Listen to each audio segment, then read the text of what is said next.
It's the Ross Tucker Football Podcast. Oh, yeah, it is. But it's not just any Ross Tucker Football Podcast.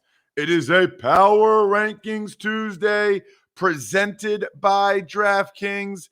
And boy, oh boy, do I love Power Rankings. And I love those of you that go the extra mile. Listen, we got the holidays coming up.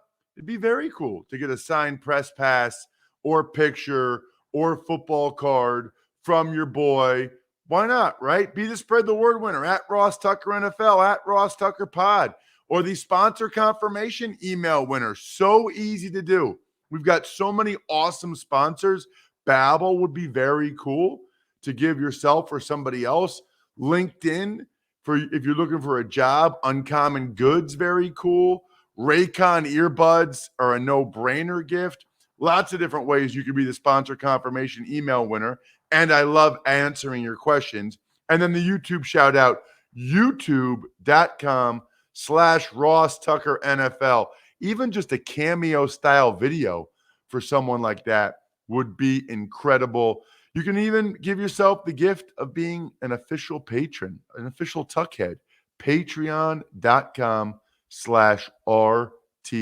Media, where you get all the even money bets and the press box food grades and the power rankings and the Friday picks, all right there in black and white on our outstanding private Tuckheads Slack channel. It's Big Show time. The Big Show. Good morning, Ross. Let's start with Monday Night Football, where the Patriots improved to 6-0 on the road, 9-4 overall after defeating the Bills last night, 14-10. Pretty wild game, unique game. The wind was a huge factor as Patriots quarterback. If you didn't watch or didn't hear, Mac Jones threw one pass in the first half, 3 passes the entire game. And the Patriots won. They won the game. Now, I took a Twitter poll last night at Ross Tucker NFL about whether or not you like when inclement weather affects games. I do. I enjoy the weather being a factor. I enjoy variance. I enjoy that it's unique, that it creates a need for a different strategy. I understand the argument of people that want optimum conditions for every game. They want every game played in a dome. I don't feel that way. I think it's one of the things that separates American football. I think it's one of the things that makes it great.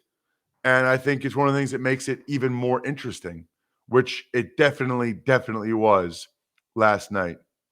So the Bills gave up a long touchdown run to Damian Harris on a toss crack. Huge play in the game. Huge play because the Patriots had really just been, trying to pound. But near the end of the first quarter, to get whatever it was, almost a 70-yard touchdown run and get the lead was significant. And then they went for 2 because of the weather. They didn't even think they could kick an extra point, which is interesting. And them going for 2 really changed the complexion of the game in a couple different ways because they go for 2 and they got it. The Bills, after N'Keal Harry had a punt go off his face mask for the Patriots, critical error. Stunning that a Patriot would make that mistake in that situation where he would even get close enough to the football that it could hit off his face mask. Barely grazed it, but it did. You can't control the way the ball's going to bounce. Number one, it's an oblong ball. Number two, with the wind. And Josh Allen threw an absolute laser to Gabriel Davis after that to make the score 8-7. And those are the only touchdowns in the game. Those are the only 2 touchdowns in the entire game. After that, the Patriots just absolutely grinded clock and really ran over the Bills most of the third quarter. There was a time where I tweeted that this is pathetic by the Bills defense. There was 5 minutes left in the third quarter. Patriots had the ball. They had 227 yards rushing with 5 minutes left in the third quarter. Now, interestingly, they finished with like 221. So after I sent that tweet out, the Bills actually, made an adjustment, primarily sending Matt Milano on blitzes to replace the pulling guard on the toss crack that had been killing the Bills. So the Bills made an adjustment. Unfortunately for them, it was too little, too late. I did not think, well, first of all, this is not high school football. This is not even college football. The Patriots should not be able to run the ball down your throat and have 227 yards rushing with 5 minutes left in the third quarter. That is really poor by the Bills defensively. Either get off blocks or change up the scheme or something. They weren't even trying to throw the ball. So that's number one. Number two, I didn't love the Bills attempting a field goal into the wind in the fourth quarter, but it had enough distance, but it was far enough away that I think the wind took it to the right. Didn't love that decision by McDermott. The three things I thought the Bills clearly got out coached on: they didn't have a good enough plan to stop the Patriots' run for most of the game. It took them till the fourth quarter to really figure it out. I thought the Bills should have started throwing the ball with Josh Allen earlier. And the biggest thing, and most frustrating if you're a Bills fan, where were the design quarterback runs for Josh Allen? This was the game.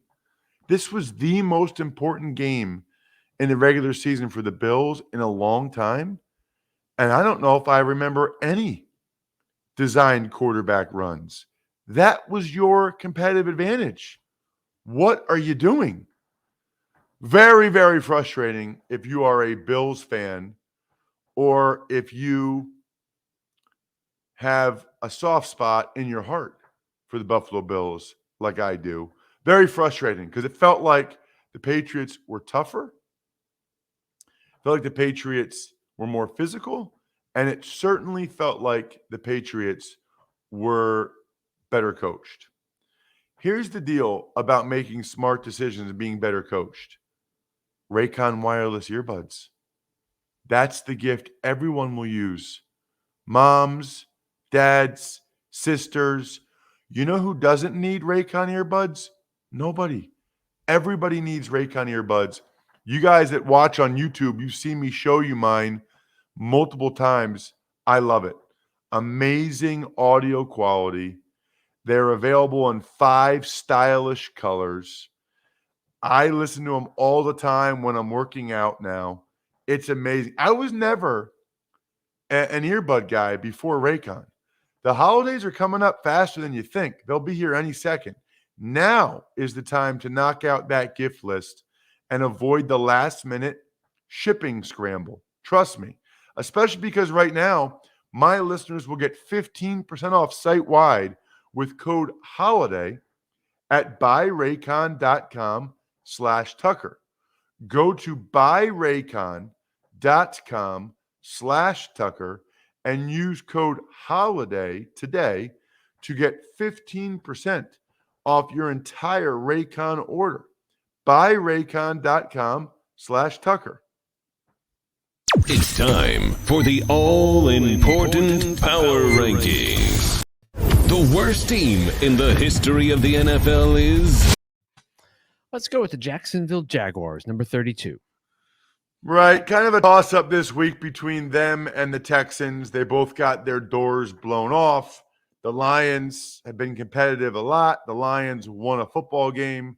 I feel like the Lions would beat the Texans and the Jaguars in a series of games at my house in central Pennsylvania. Jags-Texans is probably a toss-up. But for this week at least, I'll give the Texans the edge for whatever that's worth. And I will say that the Jaguars are the worst team. They did have one nice drive. Remember that? Remember that one nice drive that they had against the Rams. The Rams? Yeah, that was nice, but that was about it. All right, number 31. Obviously, now it's the Texans' turn. Sounds like Tyrod Taylor's hurt. So, and which, by the way, they really don't want to win another game. You know, you want to have the highest pick possible, I think. And I think they need to figure out what they have in Davis Mills for the rest of the year. So, Tyrod Taylor being hurt again on some level is fine because they got to see what Davis Mills learned from sitting out a little bit, give him these last 5 games, and see if he can show enough to show that maybe they don't need to draft a quarterback in the first round, or maybe Davis Mills is just a number 2. They need to find out more about Davis Mills the rest of the year anyway. Number 30, the New York Jets. The New York Jets. You know, I thought they made some progress. Their offensive line played better against the Eagles. They ran the ball better, especially early with Tevin Coleman. Zach Wilson was really good the first 3 drives. That was a step in the right direction for the Jets, even though they lost. Defensively, they're still disappointing. 29, the Lions. They got to win. I'm thrilled for them. They had been more competitive on a week-in, week-out basis than the Jags, Texans, Jets. They just hadn't been able to finish one off. They finally did that. Really happy for Dan Campbell, my buddy Alex Anzalone, Jared Goff, all of those guys, because I can't imagine how good of a feeling that was, and I wouldn't wish a winless season on my worst enemy. I've said that before when there were winless seasons. Number 28, the Chicago Bears. I'm hoping Justin Fields can get back out there soon. Oh, by the way, Corey Davis for the Jets, season-ending core muscle surgery. So that's a bummer for the Jets, because it does seem like with Michael Carter and with Elijah Moore, and if Corey Davis is healthy, you know, it does feel like the Jets have some pieces that you would want to work with there to try to get better and try to build upon. The young offensive line, when they get Becton back, they've got some. I think the Jets have a chance to surprise people next year, but not good on Corey Davis, obviously, but good that he's getting it done now as opposed to later. Bears, I'm hoping they can get Justin Fields out there for these last, 5 games and see what he can do. Number 27, New York Giants. Sounds like Daniel Jones isn't going to be able to play for a while, or at least another week. And then you combine that with Mike Glennon's concussion, and they might have to go with Jake Fromm, who just got signed off the Bills practice squad. He might start the next game for the Giants, which I always kind of get excited about because I want as many guys, you guys know this, I want as many guys to get an opportunity as possible, to feel like they got their shot, to be able to say forever that they started an NFL game and see what they can do. Gardner Minshew, once again, made the most of his opportunity for the Eagles last Sunday. Let's see if Jake from State Farm can do the same. Falcons, number 26. It feels like they should be higher than this. It feels like they've been more competitive than this. They did, though, lose by 13 to the Bucs at home. And I think this next group of teams is all kind of in the same mix, so to speak. Saints, 25. Yeah, probably nitpicking here. Again, there's not a huge difference between these teams, but I did think that Taysom Hill and the Saints showed a little bit more spark than they had showed with Simeon. And I think they could probably beat the Falcons in a series of games, although I don't know. That's a tight one. Number 24, the Seattle Seahawks. Much better. Seahawks looked much, much better. Russell Wilson played the way we've come to expect him to play against the Niners. And here's the thing. That game should not have been close. should not have even been close. Gerald Everett is the only reason why that game was even competitive. Otherwise, the Seahawks would have blown the Niners out of the water. Number 23, the Carolina Panthers. Very curious to see what the move away from Joe Brady will ultimately do for the Panthers. I expect that Joe Brady will get hired by some college pretty shortly, pretty soon, which he'll probably take because I doubt he'll want to wait and see if he can get a head coach, get a NFL coordinator job. I think he'll want to lock in something, although he might even get a college head coaching job. This might actually work out to Joe Brady's favor with some of these job openings. We'll have to see how it plays out. But ultimately, the Panthers feel like they're not scoring enough points. I would argue that they're not getting good enough play from the offensive line and the quarterback. But, maybe Matt Rule clearly feels like Joe Brady should be able to figure out how to get better play from those two positions. 22, the Vikings. The Minnesota Vikings. Feels like they need to go on a run here to end the season, or there's going to be major changes in Minnesota. They've led every game by at least 6 points. To have the record that they do is very disappointing, clearly. And they just feel like they should be better.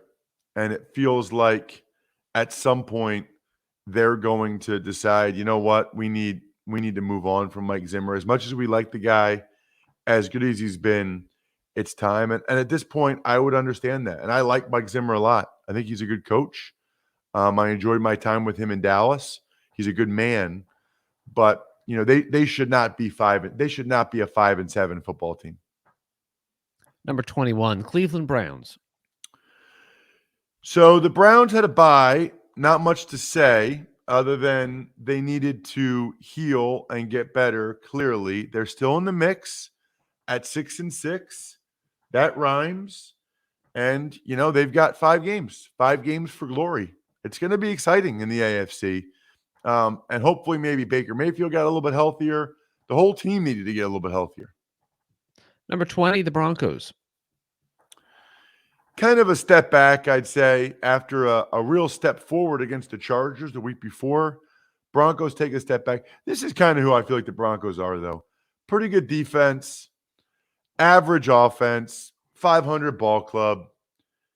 I guess the question in my mind would be, is that enough to fire Vic Fangio? Or do you say, you know what? 500 ball club with 500 talent. Like, he's getting out of this team what they have. I think you could make that argument. The Raiders, number 19. The Raiders. Well, that was a win it felt like they kind of had to have at home against Washington.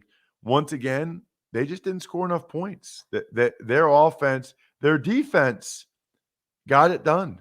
Their defense only gave up 17 points. The way this Raiders team is constituted, they need to score more than 15. Unfortunately, they don't really run it very well. And without Darren Waller, they really, really struggle in the red zone. They can move the ball, but they can't score touchdowns in the red zone. It's like they're having trouble seeing when they're in the red zone. It's like visibility is an issue for them. And if you're looking for better visibility, Derek Carr, head over to AutoZone. They've got the parts and products you need to drive safer and see more behind the wheel. If you're dealing with dull headlights, they've got the replacement lights to help you brighten up the road if you're driving late at night. Remember, always replace your headlights in pairs. If it's wipers, like think about last night, you're driving in Western New York, you got the lake effect snow, you better have some good wipers. You better have those replacement wipers ready to help clear your windshield during any storm, sleet, snow, whatever. If you're ready to see more and drive safer, visit your nearest AutoZone or head to AutoZone.com to start your job today. Get in the zone, AutoZone. Number 18, Pittsburgh Steelers. You know, never underestimate the heart of a champion. And they've just got too much pride, too many leaders, too much Big Ben and Hayward and TJ Watt. That was an impressive, gutsy victory for the Steelers. That's what they do. They when you count them out, they find a way to win. 17, the 49ers. So the Niners took a big step back. No Debo Samuel really hurt them quite a bit. They had a lot of momentum. They kind of lost it, but they're still in this thing. I mean, they're still right there in this thing. So, they just need to forget about that last game, get Debo healthy, and get back on track. You're not going to win a million games in a row. Number 16, the Miami Dolphins.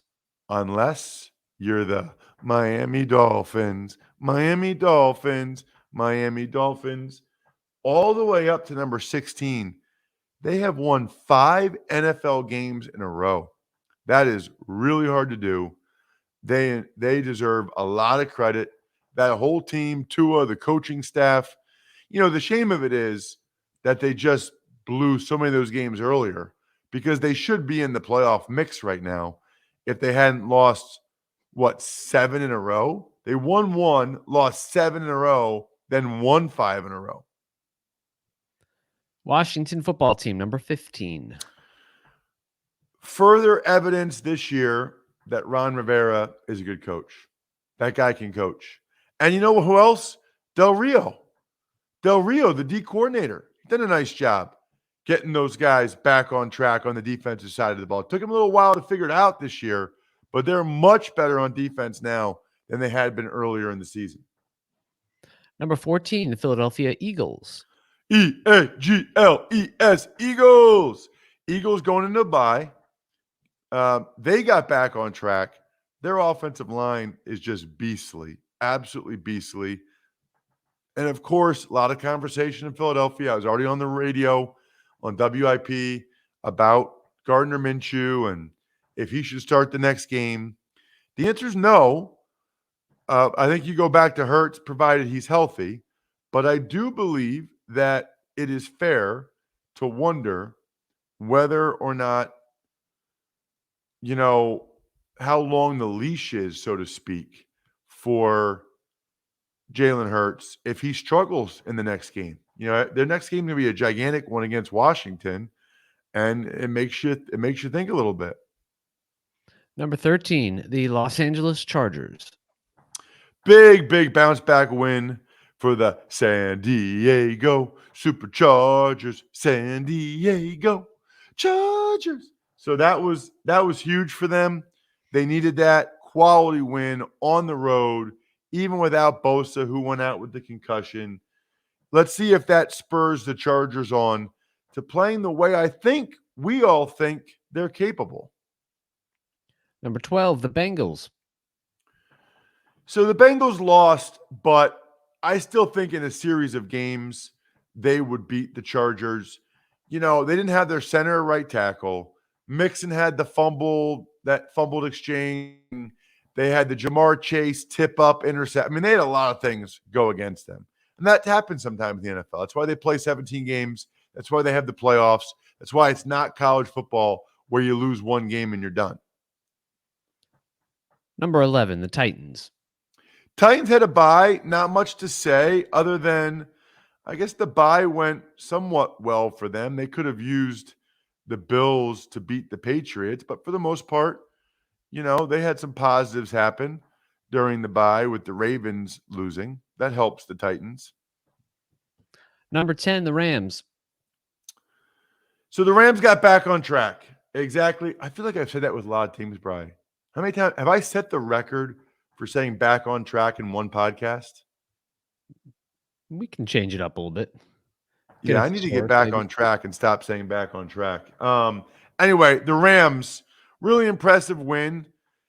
We kind of thought it'd be a get-right game for them, and it was. Let's see how they do against better competition. Number 9, the Ravens. They're just not playing very well. They're not playing. They're playing okay on defense, but they do not have a good feel for what is going on on offense when they're being blitzed. They are not scoring enough points right now, aren't the Ravens. And they gave up 2 wide open touchdowns to Deontay Johnson. They're just not quite. I think all the injuries have taken their toll. Number 8, the Colts. They're good. I think the Colts are a good football team. Their only loss, it feels like recently, was that Bucs game where they turned it over 5 times. Again, NFL, that happens. I think the Colts are going to be a force to be reckoned with in the postseason. Would not be surprised if the Colts end up winning that division either. Number 7, the Bills. Talked about the disappointment in the way the Bills performed last night. That was a golden opportunity for them. The wind probably hurts them more than it hurts the Patriots because the Patriots are more of a running team. Bills more of a passing team. But, the Bills still very easily could have won that game. There's no reason with the talent they have that they should be 7-5 like they are. Number 6, the Kansas City Chiefs. You want to talk about a team that has figured it out on the defensive side of the ball? That's the Chiefs. Now, offensively, they haven't really figured it out yet, but you have to think that they will. They've been inconsistent on offense. When they really do get it figured out on offense, I think that they will be as dangerous as they've always been. And I think they will be a huge factor in the AFC playoffs. Overcoming the odds, rewriting the playbook, delivering under pressure. The MVPs of small business lead their teams to victory all year long. Visa is proud to provide playmakers everywhere with more tools to help grow their business and help them achieve even greater success. Because the more people we can empower, the more we all win. Visa, a network working for everyone. Number 5, the Dallas Cowboys. How about them Cowboys? So they got a win, much needed win against the Saints. And now, as long as they're healthier with Cooper and CeeDee Lamb, they're a dangerous team. Number 4, the Patriots. And they might even be better than this. I do think there's 3 NFC teams better than them right now. But the Patriots, really good on defense. Offensive line is really good. They know who they are. They don't try to be anybody different. And it's a terrific coaching job by Belichick. I know people hate hearing that, but it's true. Number 3, the Tampa Bay Buccaneers. So feels like the Bucs 9-3. That Washington loss is going to come back to haunt them. I'm telling you. But another solid victory for them. The NFC playoffs are going to be epic. Cardinals, Packers, Bucs, Cowboys, Rams. Awesome. Number 2, Green Bay Packers. Packers had a bye, so not much to say there. They needed some guys to get some guys healthy, and they've done so. And so we'll see. I think it's going to be a race for that number 1 seed. Russ's number 1 team, which is totally meaningless, but it's fun and will get many of you incredibly annoyed, is... This week, once again, the Arizona Cardinals, number 1. Yep, and they got Kyler Murray and DeAndre Hopkins back. Those guys look like they did not even skip a beat, which is a great sign for the Cardinals moving forward. They both came back healthy. They both played at a high level. And the Cardinals, because they haven't done it recently, everybody's going to be skeptical until we see them do it in the playoffs. But they have good talent. They have a good team. They are going to be a force to be reckoned with. Very excited for tomorrow's guest, Mike Golic Jr. A lot of things to talk about with him, his former teammate Zach Martin, Notre Dame and Brian Kelly and what happened there, what he's noticing in the NFL this year. Big fan of Mike Golic Jr. and the work he does. Pizza Boy Brewing, Sporticulture, Vision Comics with an X, HumanHeadNYC.com, and SteakhouseSports.com all deserve shout-outs.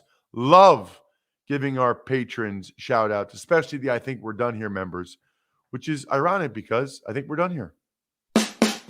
Thanks for listening to the Ross Tucker Football Podcast. Make sure to also subscribe to the Fantasy Feast, Even Money, Business of Sports, and College Draft. All available at Apple Podcasts, rosstucker.com, or wherever podcasts can be found. A lot of times on the show, I mentioned DraftKings. Here's what you need to know. You got to be 21 or older, New Jersey, Indiana, or Pennsylvania only. New customers only. Restrictions apply. See DraftKings.com/sportsbook for details. Gambling problem, call 1-800-GAMBLER, or in Indiana, 1-800-9-WITH-IT. By the way, if what I was talking about included a deposit bonus, doesn't always, sometimes it does. Deposit bonus requires 25 times playthrough, and deposit bonuses are paid out in site credit.